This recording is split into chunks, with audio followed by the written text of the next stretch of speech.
First and foremost, it just revealed the kind of character that we have. The toughness, the relentless spirit, the flexibility. It's finished. The project as a whole is on the brink of a catastrophic system-wide collapse. Music and those in command are giving the arsonists matches and adding gasoline to the fire. By far, this is no longer just about a game. This concerns an open, antagonistic, and completely indisputable uprising that is developing within the WNBA. Caitlin Clark's song is a civil war against its own redemption, golden ticket, and last chance. This internal conflict has now resulted in its first high-profile deserter and public casualty. They forced a coach to resign. Is greater than she shouldn't quit her job because that would be too easy and tidy. They made a well-known, accomplished head coach give up on the supporters, the public square, and even the concept of accountability because the unvarnished, unadulterated truth that hundreds of thousands of new fans were screaming became too loud for the collapsing establishment to ignore. This is a 5-alarm code red fire. This is a real-time example of a complete system breakdown. And what we are seeing is the public application of common sense, aired live to the entire world. The so-called experts in the mainstream sports media who have financial incentives to defend the league are deliberately misleading you. They're saying things like, "This is just rookie treatment," and giving you pitiful, patronizing phrases. They are attempting to persuade you that this is simply welcome to the league's physicality. The fans, the real people who are genuinely funding this league for the first time in its troubled history, are shouting the truth from the rooftops of the internet because it is an abhorrent, obvious lie. And at last, the carefully built wall of quiet and denial has been breached by their cries and their rightful indignation. The head coach of Connecticut Sun, the league's unbeaten top team, Stephanie White, just learned what happens when you engage in the league's dirty little secret and are discovered. Her team, which was excellent, faced the Indiana Fever. Naturally, they used ridiculous, superfluous, and even dangerous physicality when portraying Caitlin Clark. It appears to be the only strategy anyone has against her. It's the unwritten memo for the entire league. Beat her up if you can't outsmart her. Hip check her into the third row if you are unable to outshoot her. It's a tactic that prioritizes brutality above skill, but this time was unique. This time, the response went beyond a few minor grievances. Is greater than. The flood was biblical. The fan base of Caitlin Clark unleashed a tidal wave of unadulterated wrath. A fan base that currently serves as the WNBA's whole clientele. They have had enough of seeing the league's best player treated like a human piñata. Game after game is greater than after game.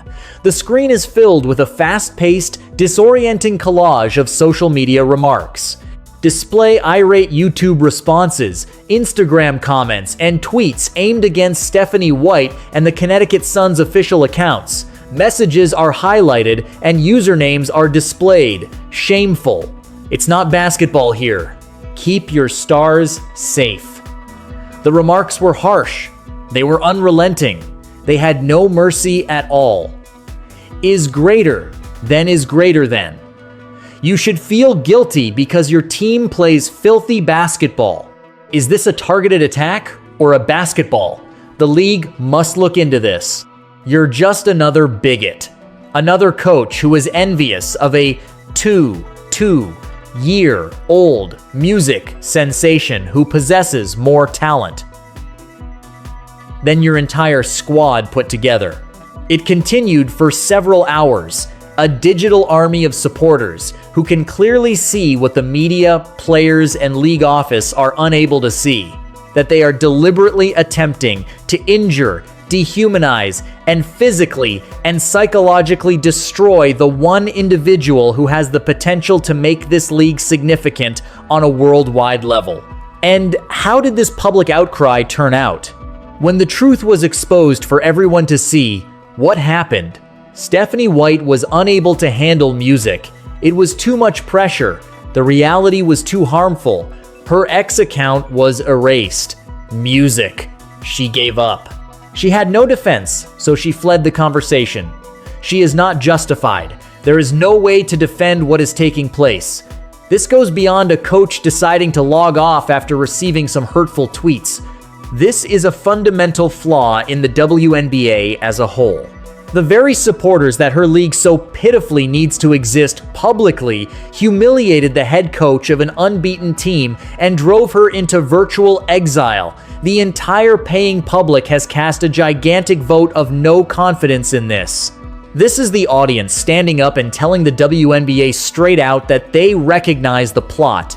The jealousy is evident. Music. We will not tolerate the coordinated onslaught.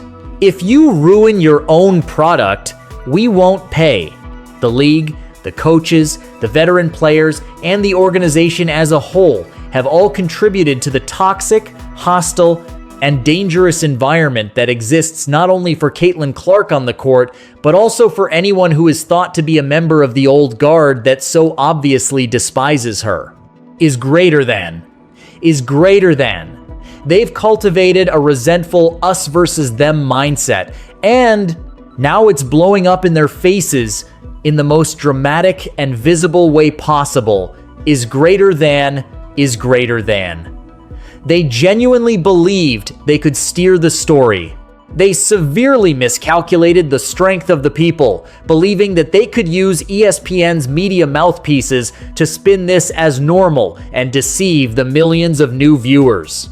The direct, emotional, and monetary commitment that millions of new admirers have in Caitlin Clark was undervalued. This is no longer only a sporting problem, it's a full-fledged cultural battle.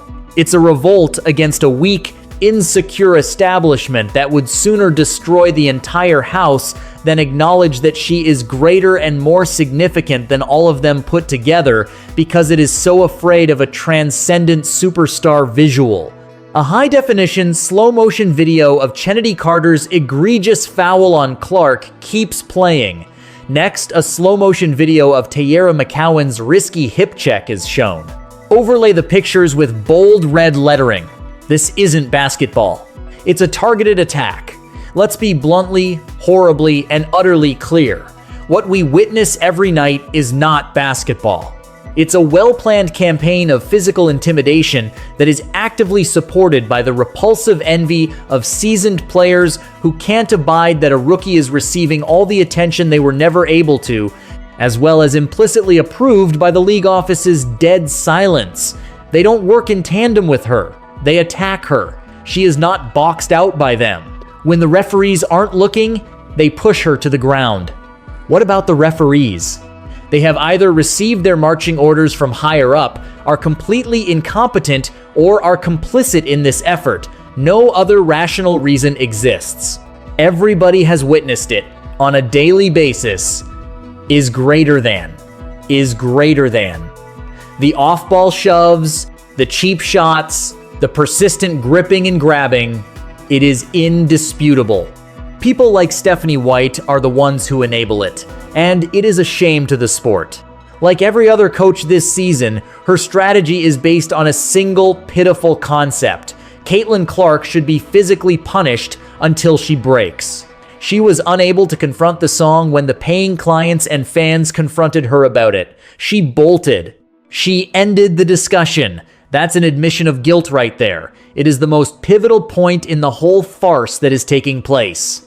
It demonstrates that they are aware of the wrongness, filth, and indefensibility of what they are doing. Is greater than. They simply never would have imagined that such a sizable and fervent fan base would hold them responsible for it.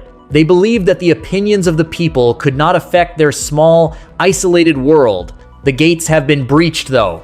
The financial ramifications of this organized attempt of self-sabotage are going to be incredibly terrifying for all parties concerned, and the flood is here. Visual.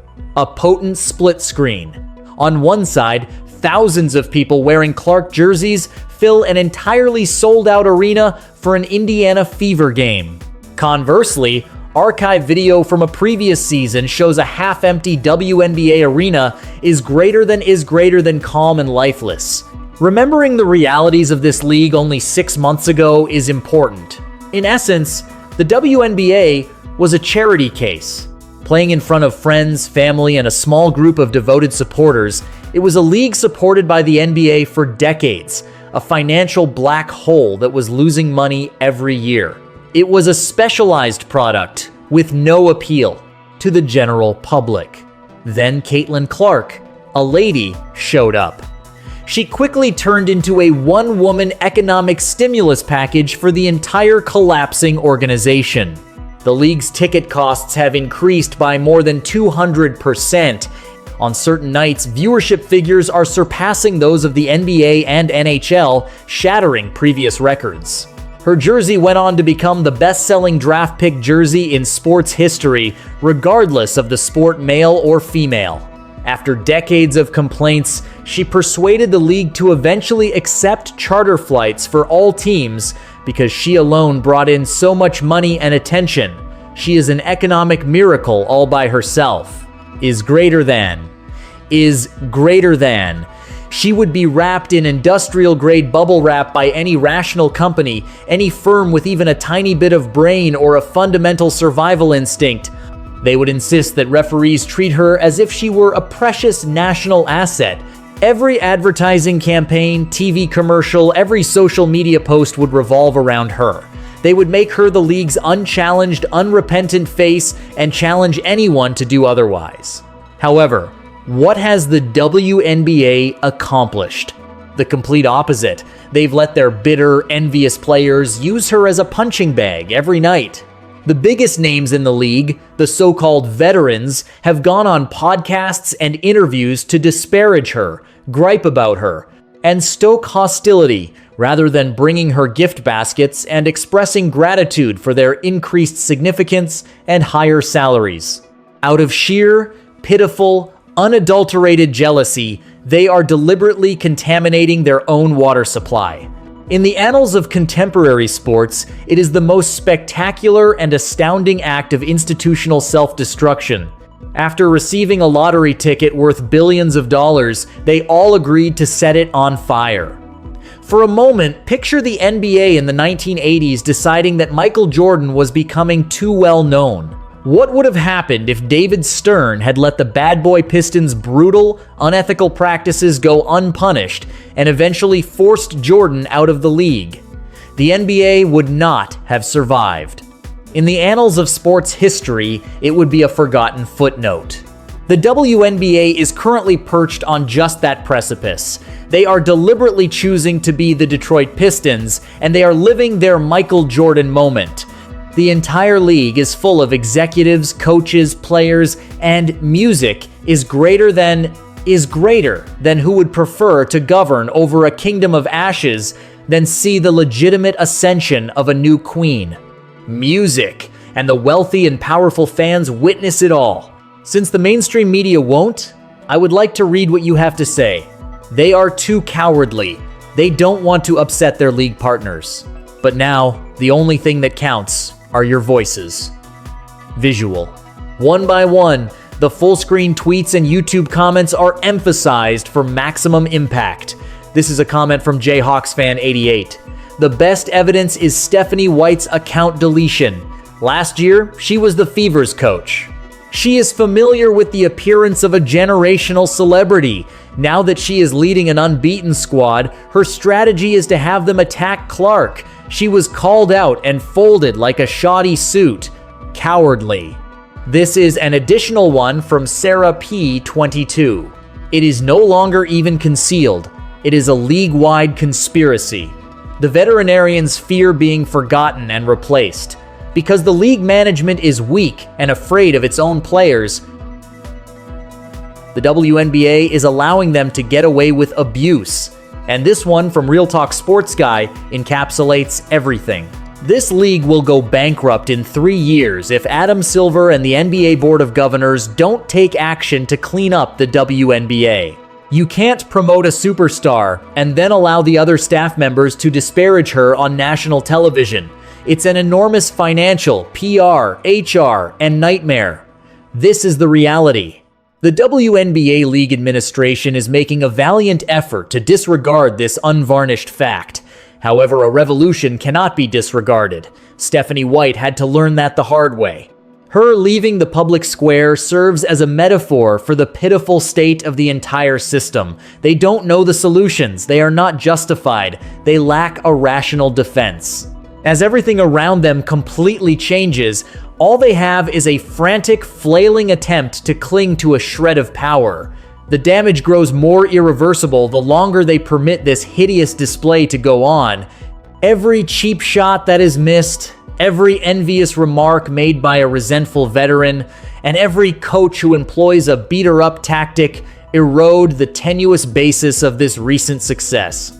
Sponsors won't want to be connected to this turmoil and mayhem. Is greater than is greater than. Players that behave like bullies on the court are not someone parents want their kids to look up to. The millions upon millions of casual fans that Caitlin Clark attracted will become disgusted and depart, and after they depart this time, they will never, ever return. They will leave behind a league that is even more bankrupt, irrelevant, and ridiculous than it was before to her arrival. Their legacy will be that. The coaches and players who, out of pure hatred, drove away the best thing that had ever happened to them. We are all witnesses to this slow-motion suicide mission. We are witnessing a league decide to end its existence. It's a horrible, embarrassing, and totally preventable catastrophe. Is greater than, what's the other option? A capable league. A league managed by business-savvy individuals. A marketing-savvy league. A league that safeguards its most important resources. That's the blueprint. Take a look at the quarterbacks in the NFL. If you breathe too forcefully on a quarterback, you will be fined heavily and given a 5-yard penalty. Take a look at how the NBA developed its stars. In order to provide scorers the opportunity to demonstrate their excellence, they established rules. They realized that spectators paid to see Michael Jordan, not to witness Bill Laimbeer rob him. This successful concept has been actively resisted by the WNBA. They have opted for anarchy. They have opted for the path of bitterness. They have opted for self-immolation. They now have to deal with the scorching repercussions. The canary in the coal mine is the Stephanie White issue. It is the first unmistakable public indication that the system is crumbling under the tremendous pressure of the supporters' fury. They are no longer able to hide. They cannot act as though this is not taking place. We're observing. The receipts are with us. We have the posts on social media. There are countless video clips available. The evidence is damning and overwhelming. This is a last-ditch effort by a dying institution to cling to a history that no one cared about while also stifling everyone's dream of a bright future. It won't stand, and it can't. If a significant top-down reform is not implemented right away, the collapse is imminent. The commissioner must intervene forcefully. Music. Every single dirty play should result in heavy fines. Suspensions are necessary. Every coach and every player must receive a clear, unequivocal, and public message. The future belongs to Caitlin Clark. Additionally, you will be dismissed if you obstruct her path or attempt to hurt her. Anything less is a declaration of war against the supporters, advancement, and league survival itself. I'm going to ask you directly, music, what do you see when you watch these games? Do you see a hard-nosed, tough defense snorts? Or do you see a deliberate, well-planned campaign of psychological and physical intimidation? Do you think it's a random gesture of self-care when a coach deletes her social media accounts? Or do you think it's a terrified admission of guilt in the face of intense public pressure? The lines of battle have been drawn. You won't get the truth from the mainstream media. The league refuses to acknowledge the situation. It is up to us. Maintaining this league depends on the fans who are genuinely paying attention. Is greater than. Your voice is more important than ever, so please, let me know in the comments section right now. Is greater than. Do you support Caitlin Clark and the sports industry's future, or do you support the deteriorating, self-destructive, and envious establishment that is frantically attempting to destroy her before she can even begin? You have the option. The entire world is watching to see who prevails in this pivotal moment. Stay locked with my channel Hook Reports for all basketball updates.